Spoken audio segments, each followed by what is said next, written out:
ಅಡಿಕೆ ಬೆಳೆಗಾರನು ಬಿಟ್ಟರೆ ಸುಮಾರು 80ರಷ್ಟು ಅಡಿಕೆ ಬೆಳೆಗಾರರು ಸುಮಾರು ಅರ್ಧ ಎಕರೆಯಿಂದ 1.5 ಎಕರೆ ಇರ್ತಕ್ಕಂಥ ಈ ಒಂದು 20 ದಿವಸ ಈ ಕಡೆ ಸಾಗರ ಮತ್ತು ಸೊರಬ ತಾಲೂಕಿನಲ್ಲಿ ಅಡಿಕೆ ಕಳ್ಳತನ ಆಗ್ತಾಯಿದೆ. ಸಾಗರದ ಬಾಳ್ಗೋಡ್ನಲ್ಲಿ, ಬೇಳೂರಿನಲ್ಲಿ, ಮರ್ಸೂರಿನಲ್ಲಿ ಮತ್ತು ಮಿಡ್ಲಿಗುಪ್ಪೆ ಅಡಿಕೆ ಕಳ್ಳತನ ಆಗಿದೆ. ಹಾಗೆಯೇ ಸೊರಬ ತಾಲೂಕಿನಲ್ಲಿ ಮೂಡಗೋಡ್ನಲ್ಲಿ ಮತ್ತು ನಿಸಾಣಿ ಅಡಿಕೆ ಕಳ್ಳತನ ಆಗಿದೆ. ಸಾಗರದ ಇನ್ನು ಕೆಲವು ಭಾಗಗಳಲ್ಲಿ ಅಲ್ಲಲ್ಲಿ ಮುಡಿಗೆಸರ ಈ ಥರ ಕೆಲವು ಭಾಗಗಳಲ್ಲಿ ಅಲ್ಲಲ್ಲಿ ಕಳ್ಳತನದ ಪ್ರಯತ್ನಗಳು ಸಹ ಆಗಿದೆ. ಈ ಬಗ್ಗೆ ನಾವು ಸಾಗರದ DVSP ಮತ್ತು ಶಿಕಾರಿಪುರದ DVSP ಅವರಿಗೆ ಅಡಿಕೆ ಬೆಳೆಗಾರ ಸಂಘ ಹೋಗಿ ಮನವಿ ಮಾಡಿ ಕೂಡಲೇ ಅಡಿಕೆ ಕಳ್ಳತನ ಆಗಿರ್ತಕ್ಕಂಥ ಕಳ್ಳರನ್ನು ಹಿಡಿಬೇಕು, ಅಡಿಕೆ ಬೆಳೆಗಾರರಿಗೆ ಅಡಿಕೆಯನ್ನು ವಾಪಸ್ ಕೊಡಿಸಬೇಕು, ಜೊತೆಗೆ ರಕ್ಷಣೆ ಕೊಡಬೇಕು ಅನ್ನೋ ದೃಷ್ಟಿಯಲ್ಲಿ ನಾವು ಮನವಿಯನ್ನು ಸಲ್ಲಿಸಿದ್ವಿ. ಮತ್ತು ರಾತ್ರಿ ಹೊತ್ತು ಗಸ್ತನ್ನು ಸಹ ತಿಳಿಸಬೇಕು ಅಂತ ಎರಡೂ ತಾಲೂಕಿನಲ್ಲಿ DVSPಗಳು ರಾತ್ರಿ ಗಸ್ತನ್ನು ಹಾಕಿದ್ದಾರೆ. ಹಾಗಾಗಿ ನಾನು ಅಡಿಕೆ ಬೆಳೆಗಾರ ಸಂಘದ ವತಿಯಿಂದ ಪೊಲೀಸ್ ಇಲಾಖೆಗೆ ಅಭಿನಂದನೆ ಸಹ ಸಲ್ಲಿಸ್ತೇನೆ. ಆದರೆ ಸುಮಾರು 10 ದಿವಸ ಆದರೂ ಸಹ 12 ದಿವಸ ಆದರೂ ಇಲ್ಲಿ ತನಕ ಯಾವುದೇ ಕಳ್ಳರನ್ನು ಬಂಧಿಸ್ತಿಲ್ಲ. ಜೊತೆಗೆ ಮೊನ್ನೆ ದಿನ ರಾತ್ರಿ ಮತ್ತೆ ಮೂಡಗೋಡ್ನಲ್ಲಿ ಜಯಕುಮಾರ್ ಅವರ ಮನೆಯಲ್ಲಿ ಮತ್ತೆ ಅಡಿಕೆ ಕಳ್ಳತನ ಆಗಿದೆ.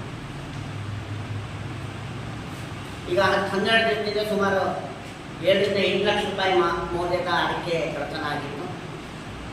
ಮೊನ್ನೆ ಮತ್ತೆ ಸುಮಾರು 2ರಿಂದ 3 ಲಕ್ಷ ರೂಪಾಯಿ ಮೌಲ್ಯದ ಅಡಿಕೆ ಕಳ್ಳತನ ಆಗಿದೆ. ಮಿಡ್ಲಿಗುಪ್ಪದಲ್ಲಿ ಸುಮಾರು ಅಲ್ಲೂ ಸಹ ಸುಮಾರು 1.5ರಿಂದ 2 ಲಕ್ಷ ರೂಪಾಯಿ ಮೌಲ್ಯದ ಅಡಿಕೆ ಕಳ್ಳತನ ಆಗಿದೆ. ಆದರೆ ಇಲ್ಲಿ ತನಕ ಯಾವುದೇ ಕಳ್ಳರನ್ನು ಬಂಧಿಸುವಂಥ ಪ್ರಯತ್ನ ಪೊಲೀಸ್ ಇಲಾಖೆಯಿಂದ ಆಗಿಲ್ಲ. ಹಾಗಾಗಿ ತಮ್ಮ ಮಾಧ್ಯಮದ ಮುಖಾಂತರ ನಾವು ಒತ್ತಡ ತರ್ತಾ ಇದ್ದೀವಿ. ಇನ್ನು 2 ದಿವಸದೊಳಗಡೆ ಕಳ್ಳತನ ಆಗಿರ್ತಕ್ಕಂಥ ಕಳ್ಳರನ್ನು ಬಂಧಿಸಬೇಕು, ಜೊತೆಗೆ ಅಡಿಕೆಯನ್ನು ಮಾಲುಗಾರಿಕೆ ಕೂಡಲೇ ಹಿಂದಿರುಗಿಸ್ಕೊಡ್ಬೇಕು ಹೇಳ್ತಕ್ಕಂಥ ಒತ್ತಡವನ್ನು ಮಾಧ್ಯಮದ ಮುಖಾಂತರ ರಾಜ್ಯ ಅಡಿಕೆ ಬೆಳೆಗಾರ ಸಂಘ ಒತ್ತಡ ತರ್ತಾ ಇದೆ.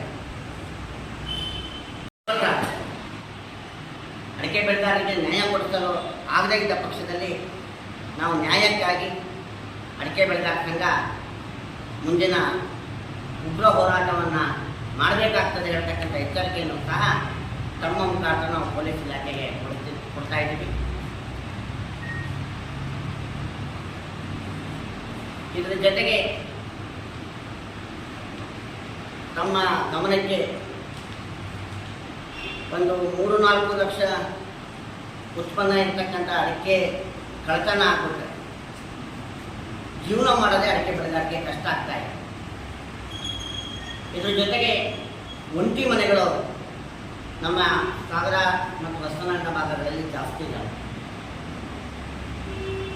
ಬಹುಶಃ ಅಲ್ಲಿ ಜೀವದ ಬೆದರಿಕೆಯೂ ಇದೆ, ಮನೆಯಲ್ಲಿ ವೃದ್ಧರು ಜಾಸ್ತಿ ಇದ್ದಾರೆ.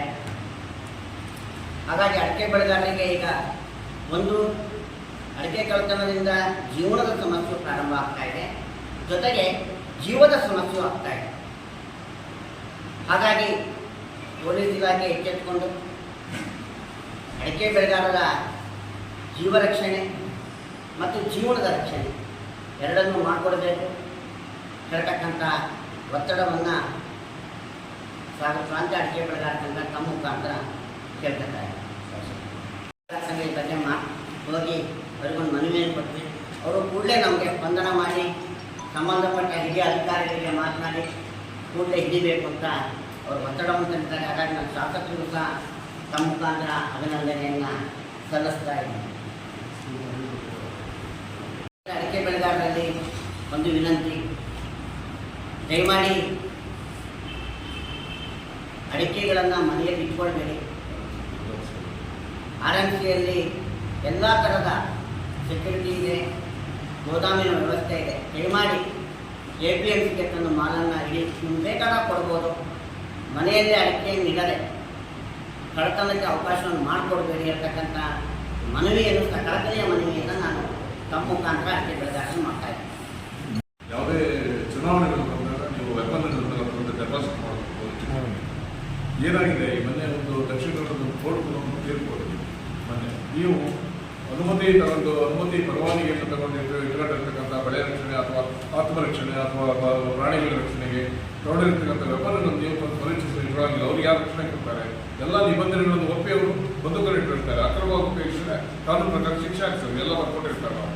ಒಂದು ವೆಪನ್ನನ್ನು ಎಲ್ಲುಗಳಿದ್ದಾಗ 3,000ಕ್ಕಿಂತ ಹೆಚ್ಚಿಗೆ ವೆಪನ್ನನ್ನು ಇವರು 3 ತಿಂಗಳು ಗಟ್ಟಲೆ ಡೆಪಾಸಿಟ್ ಮಾಡ್ಕೊಳ್ತಾರೆ. ನಾಳೆ ನೀತಿ ಸಂಹಿತೆ ಮುಂದಿನ ಪರಿಷತ್ ಚುನಾವಣೆ 13ನೇ ತಾರೀಕಿಗೆ ಜೂನ್ 13 ಯಾವತ್ತು ಮೊನ್ನೆ ನೀತಿ ಸಂಹಿತೆ ಜಾರಿ ಆಗಲಿದ್ದಾರೆ. ಈ ರೀತಿ ಈ ಸಂದರ್ಭದಲ್ಲಿ ನಮ್ಮ ಜೀವ ರಕ್ಷಣೆ ಬೇಕಾಗಿದೆ.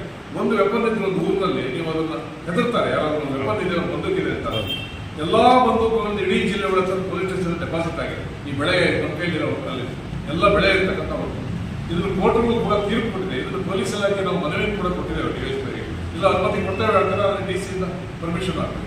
ಗೊತ್ತಾಯ್ತು. ಇದ್ರ ಬಗ್ಗೆ ಸ್ವಲ್ಪ ಗಮನ ಸೆಳೆದಿದೆ. ಯಾಕಂದ್ರೆ ತುಂಬಾ ಅಪಾಯಕಾರಿ ಸನ್ನಿವೇಶ ಸೃಷ್ಟಿಯಾಗಿದೆ.